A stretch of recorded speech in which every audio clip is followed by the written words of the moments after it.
Yes, yes, fight fans, body and mind, sports, my people. You are fully appreciated in this round, my guys, my people. I do really want to talk about that big impact card, or should I say, heavy impact card being brought to us by Frank Warren under his promotional banner, Queensbury Promotion, who now have a long-term partnership with the Zone after, of course, Warren seeing the truth that the future is the Zone, my guys, my people, and so has done a runner from TNT to join the Zone, and Eddie Hearn and the rest of the promoters. And yeah, that is the story. It's a happy one so far, my guys, my people. But before I talk about that card, there are two fights that have now been confirmed and scheduled that I want to talk about, and of course one fight not yet confirmed, not yet scheduled, but has been talked about. The first of the fights being, of course, well, I will talk about all the fights. I'm not going to give you the names right away, but as I talk, well, each one will be revealed in time. But the first of the fights, we have Josh Taylor versus Esuman, my guys, my people, to take place on the 17th of May in Scotland. So, Taylor's backyard, my guys, my people. We all know about Taylor. Now 34 years old with a record of 19 wins, 2 losses, 0 draws, 13 coming via KO, and former undisputed champion at the 140 pounds division, my guys, my people. We know he lost his last title, the WBO, to Teofimo Lopez, my guys, my people, via unanimous decision. And then later on in that same year, 2024, lost to Jack Catterall in a rematch. The first time they fought was in 2022. At the time, Taylor was still undisputed champion, but was given a gift in that occasion, my guys, my people. He won a gift decision. So very lucky to hold on to his undisputed status. A status he didn't do very well to hold on to after that, my guys, because he lost 3 of those titles in that come together to make an undisputed status. Well, he lost 3 of those titles either via being stripped or vacating. So in short, not honoring his mandatories, my guys, my people. And so we all know about what happened to the last title with Teofimo Lopez, right? We're going to leave it there, my guys. So of course, the end of that story, in short, giving you the rise and fall of Josh Taylor, who is now in the process of rebuilding, and rebuilding he will at 140 pounds, versus Esuman, his first fight in the division that is scheduled, my guys, my people. Esuman, well, we know that he's 35 years old, 21 wins, only 1 loss, 0 draws, only 8 coming via KO. So the record is shouting. No power. No power. So not very known for his power, my guys, my people. But he does have respectable power. You got to give it to him. And coming off 2 very decent wins against 2 prospects, my guys, who both had 10-0 on their records.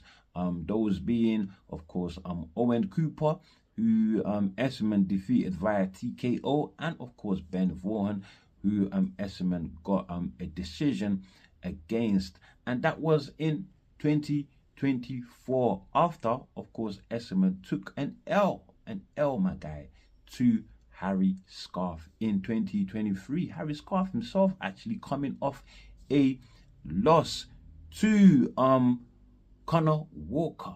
A very surprising win there, because Harry Scarf is very, very gifted, as he showed in that Connor Walker fight, my guys, my people, beating him in every round until the 11th. The ever trying Walker, you managed to land that shot. This is boxing, my guys. It happens in the 11th round, getting himself that KO win over Harry Scarf, my guys, my people. What a story. What a story. Well, anyway, Esuman himself is not a world level fighter, I have to say. So not what Taylor has been used to of late. But like I said, this is a rebuilding process and a good place to start, because Esuman has has done well in British, in the English, British, European levels, getting titles in each one of those, and has gone against opponents like the rough, rugged Chris Congo and Samuel Antwi, my guys, my people. He has got wins over there. So a decent fighter, very, very decent, and a good place to start for Josh Taylor, my guys, my people. But Josh Taylor, I have to say, is not the greatest for stamina. Although skill-wise, technicality in terms of boxing ability, he beats Esuman in every aspect, I would have to say. But engine, he's called the engine Esuman for a reason. The engine, the stamina, the durability, I would say Esuman, my guys, my people. So if you can take Taylor into deep waters, we could have problems on our hands, my guys, my people. But a great fight, nonetheless, for a rebuilding stage. Let's gear up for it, my guys, my people. And on to the next one, my guys, my people. So before we get to Taylor versus Esuman, 17th May, my guys, my people, we have another fight on our hands on the 10th of May. My birthday, my guys. My birthday. So I will be looking forward to this one as a special treat. It will be between Anthony Cacace and Leigh Wood at Nottingham's Moto Arena. So Leigh Wood's very own backyard, my guys, my people. Anthony Cacace, now 36 years old, with a record of 23 wins, 1 loss, 0 draws, my guys, and 13 coming, not 13, but 8, my guys, coming via KO. So his record is not screaming power, power, power, but it is deceptive, my guys, my people. As we all know, in 2024, he did upset Joe Cordina for his IBF title at the super featherweight division, my guys, my people. And well, Anthony Cacace's next fight versus Josh Warrington, my guys, my people, that was supposed to be a voluntary defense. However, the IBF wouldn't allow their title to be on the line, since Warrington, a former 2-time champion in the featherweight division, my guys, my people, was totally unranked at the super featherweight division, my guys, my people. So he couldn't challenge Cacace for the title, a fight that Cacace went on to win via unanimous decision anyway in the same year of 2024, after he beat Joe Cordina, my guys, my people. But Cacace, he wasn't totally out of trouble, because he then had to now honor his mandatory Eduardo Nunes in his next fight, my guys, my people. The hard-hitting Eduardo Nunes, only one so far, has escaped his devastating power, my guys, my people. Cacace, he has taken the easy route, as we know now that he has vacated his IBF title. So he has ducked Nunes, essentially, to tell you the truth. Well, his reason behind that is that he is now a prize fighter and looking for the best, biggest fights possible to secure himself and his family's future. Not a bad decision, I would have to say. However, questions: if he was confident that he would beat Nunes, well, he would have gone into that fight having the lion's share in the purse, as he is the champion, right? True. And if he had gone on to beat Nunes, well, he gains more notoriety piled upon his name, my guys, my people. After all, he has come off a win over Joe Cordina, Josh Warrington, And now Nunes to cap it off. And then go on and face Leigh Wood later on for a bigger fight. My guys, my people. More money, more schmooler. And that would have been a title fight as well. So again, he would have got the Lions share, my guys, my people. But I doubt would the IBF have pulled the same trick and not allowed Leigh Wood to fight for the IBF title as they did in the Warrington Cacace fight. Possibly, my guys, my people. But that, we're gonna put that to the side, and now let's talk about Leigh Wood, who I'm assuming now is 37 years old. He does have a record of 28 wins, 3 losses, 0 draws, and 17 coming via KO. So his record is screaming. He does have considerably more power than Cacace, my guys, my people. Leigh Wood actually coming off a TKO win over Josh Warrington. So him and Cacace, you know, have had the same last opponent, my guys, my people. Leigh Wood, well, he beat Cacace. He beat Warrington in October of 2023, and since then he has been totally inactive. Go check on BoxRec. Totally inactive. So counting from October to the 10th of May, his scheduled date with Cacace, well, that would have been 17 months worth of ring rust to knock off, my guys. That is a pile of ring rust, my guys, my people. However, I'm not gonna downplay this fight. It is a good matchup. It could be a great fight on our hands. After all, Leigh Wood versus Warrington in 2023 was not short of action and drama, my guys. We had Warrington down to a left right in the 7th, my guys, my people, before being stopped. And even in that 7th round, Warrington was deducted a point. And Leigh Wood didn't go scot-free. He was cut over the eye in the 4th round, my guys, my people. So, yeah, do expect drama. But it doesn't stop there, because in 2022, when Leigh Wood went up against Michael Conlan, an Irishman, my guys, my people, that was at the Nottingham Arena, my guys, my people. We had another barn burner action fight, packed. Wood was down in the 1st round, Conlan down in the 11th round, hit out of the ring in the 12th before getting stopped, my guys, my people. It wasn't, this fight was just war, and no shortage of bloodshed, shortage of blood in this fight, my guys. Blood everywhere. Both fighters actually cut in the fight, my guys, my people. So yeah, I'm looking forward to more drama now with Leigh Wood and Anto Cacace on the 10th of May, my guys, my people. I think it's gonna be a great fight, to tell you the truth, despite the fact that Cacace swerved Nunes quickly, my guys, like a car about to head into a lamppost, my guys, my people. So yeah, let's look forward to this one. It's going to be action packed. I do kind of technically rate Cacace more in how he operates boxing wise. He could pull this off against Leigh Wood.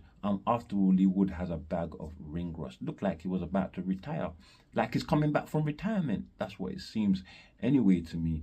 Yeah, he is a powerful hitter though. Powerful, got considerably more power than Cacace, so maybe that could come into play as well, my guys, my people. So yeah, let's look forward to these 2 fights that I have just mentioned. Now, the 3rd and final fight I want to talk about before moving on to Frank Warren's heavy impact fight card, my guys. I want to talk about, this is a prospective fight, by the way. It has not been confirmed, no date scheduled. So let's get that clear. It is between Fabio Wardly and Kubrat Pulev, a fighter that Wardly stated that he is citing himself since he is now the number one contender in the WBA rankings, my guys, my people. So to him, it makes perfect sense for Kubrat Pulev to be a next opponent. I mean, Pulev, by the way, is 43 years old and currently holds the WBA regular title after defeating Mahmoud Shah for that said title there. My guys, my people. Fabio Wardly, he has been doing great lately. He is I'll say the best win of his career so far has been over Frazier Clark. That was in 2024 on a Riyadh season card where he dispatched Clark. He just won around, my guys, with that devastating right hand, my guys, my people. Devastating, very, very frightening, my guys, my people. And well, what does Pulev represent for Fabio Wardly, who is now signed to Frank Warren's Queensbury Promotions, by the way. A great partnership, by the way, that would, of course, with the win over Frazier Clark, my guys, help him to climb up the ladder in terms of his towards his chase towards success in the heavyweight rankings, my guys, my people. As long as he keeps winning, he will be supported by Queensbury Promotion, I guess. They will get him the fights, but he has to win, as Frank always says, But yeah, what does Kubrat Pulev represent for Fabio Wardly at this stage of his career? Well, it represents a lucrative fight. Not the biggest lucrative fight, but for this stage of his career, a great fight. Pulev, who is well known, very well known, and has fought the likes of Anthony Joshua and Vladimir Klitschko. He did lose to both opponents, by the way. Other than that, Fabio, well, he thinks that his fight with Pulev, if and when it happens, would technically be a world title fight. My people, let me make this clear. It is not a world title fight. The last time I can remember the WBA title being regarded as a world title fight was in 2011 when the holder of that title, David Haye, faced Vladimir Klitschko, and he lost that title. But instead of the WBA, awarding Klitschko that WBA title, at the time a world title, they decided to make another title, calling it a super title, to award to Klitschko. Why? Simply because Klitschko was already a unified champion under other sanctioning bodies, my guys, my people. So it is very clear the scheme the WBA was up to there, obviously, to make more belts. More belts equals more sanctioning fees to fatten up their pockets. It is just as simple as that, my guys, my people.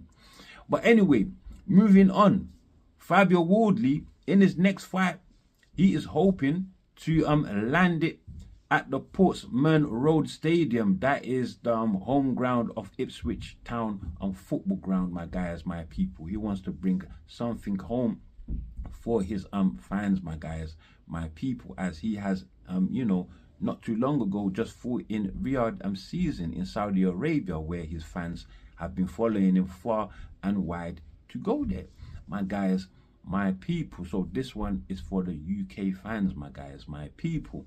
And like I said, this Kubrat Pulev fight is not for certain, not confirmed. A date has not been set. So there are other prospective opponents, other choices that Fabio Wardly could pick from, which he has confirmed himself, my guys, my people. But yeah, for now, that is the situation there for Fabio Wardly. Let's move on to now the big card that I want to talk about. Not big because there's champions, world champions fighting on it, or There are you know, the top names in the heavyweight division fighting on it, but the matchups is what counts on this card. It is an all heavyweight card, title heavy impact, my guys, and it's supposed to come to us on the 5th of May. Brought to us by Frank Warren and Queensbury Promotion to, of course, launch their now long-term partnership with Dazn. Frank Warren has seen the future is Dazn now, and so has left TNT, my guys, my people. So who is on this card? I have spoken about 2 fights on this card already in another video. Go check it out, my guys. I need the viewings on that video, my guys, my people. Headlining this card, by the way, is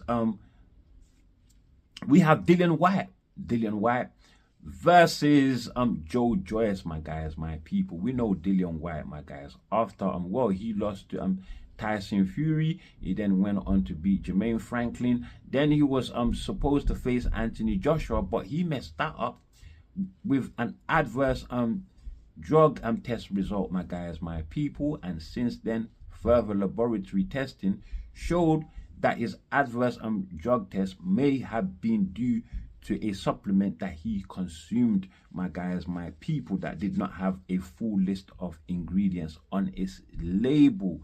So it is deemed an accidental occurrence there for you know, Whyte's adverse drug test result. But since then, my guys, in 2024, he has come up with a great win against Christian Hammer, stopping him in 3 rounds, and also a win over Ebenezer Tete later on in the year, my guys, my people, stopping him, I believe, was it the 9th round? I think it was the 8th or 9th round. He retired him in his corner. 7th round, maybe. Don't quote me on that. But he stopped him. My guys, my people. So now he wants to face Joyce. Joyce, who had back-to-back losses to Zhilei Zhang on a Riyadh season fight card. And then he did bounce back with a win over the lowly ranked and rated Cash Ali, my guys, my people. And then he then went on to face Chisora in a fight that he should have won. He was the favorite by far, but Chisora managed to steal the split decision win against him, my guys, my people. Or was it majority decision? It was a decision nonetheless, my guys, my people. And well, he is coming off a loss now to Dillian Whyte, my guys, a loss now to Chisora. So now he's going to be facing Dillian Whyte next. I think it's a great fight, great matchup for 2 fighters who are trying to rebuild their career. Dillian Whyte, who is 36 years old now, and then we have Joyce, who is now 39 years old. So it is more or less the last crack for both of them to have a chance of rebuilding themselves, my guys, my people. Neither one can afford to mess up in a situation, but I would say it is more dire for Joyce at this point. He can't afford to lose. Either that, either win or lose and retire, or he can stick around like Chisora did and become a good journeyman, my guys, my people. So yeah. Anyway, another fight on the card, we have Richard. By the way,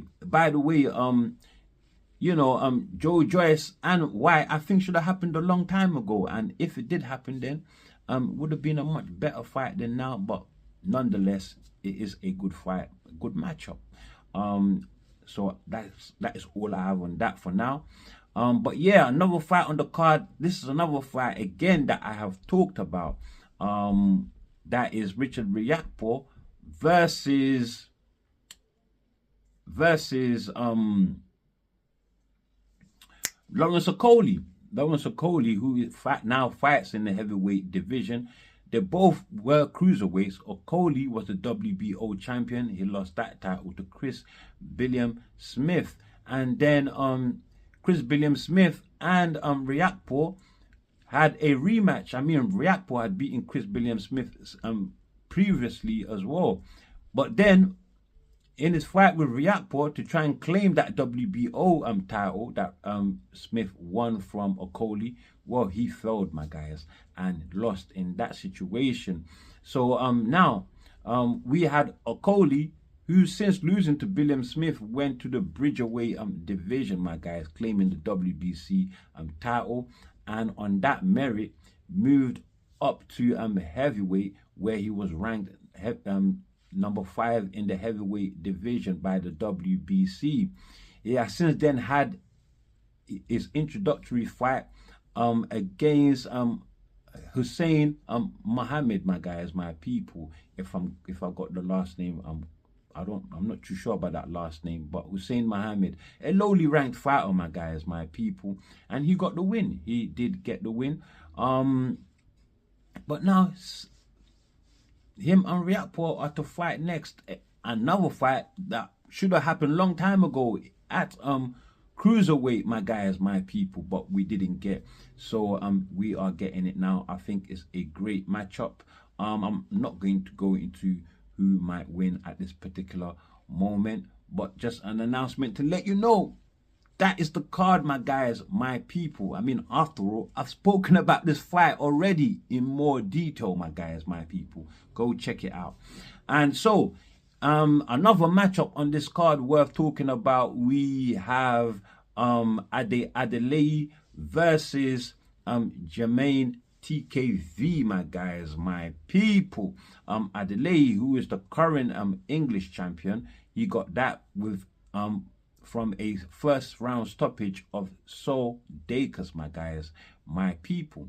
Adeleye himself, before that fight, was stopped in the 7th round by Fabio Wardly in 2023, and now he is set to face Jamie TKV, my guys, who also is coming off a win on February the 1st, my guys, my people, where he stopped Michael Webster in the 9th round, my guys, my people.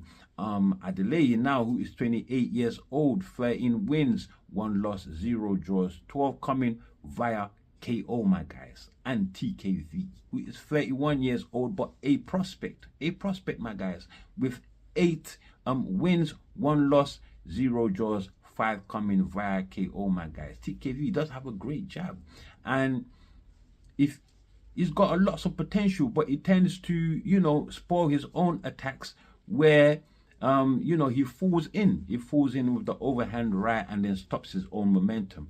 But Adeleye, very, very powerful, my guys. Don't play. I do see for now Adeleye as the clear favorite, my guys, my people. But with that said, that's all I have for you on this one, my guys, my people. Before you leave, do like, do share, subscribe, and of course drop your comments below. And as always, stay super blessed, my guys, my people.